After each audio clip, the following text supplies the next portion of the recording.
ስማ ሰን ችኳ ማለት ነው ልጅቷ በልስኪ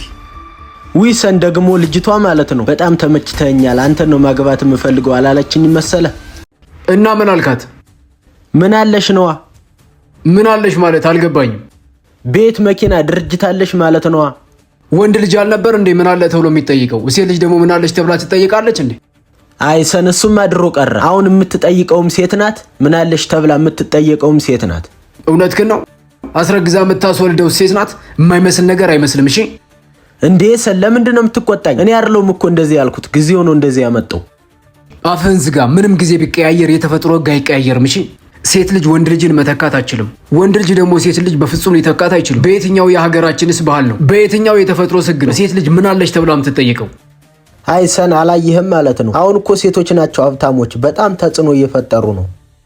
የወንዶች ለፍስፍስነት የሴቶችን ጥንካሬ ያሳያል የወንዶች ስንፍና ሴቶችን ጠንካራ ከመሆንና ከመቀየር ውጭ ሌላ ምርጫ እንዳይኖራቸው አደረጋቸው ሰን አንተም ወንድ ነህ እንዳትረሳው ግን ከሚስት የምጠብቅ ለፍስፍስ ወንድ አይደለሁም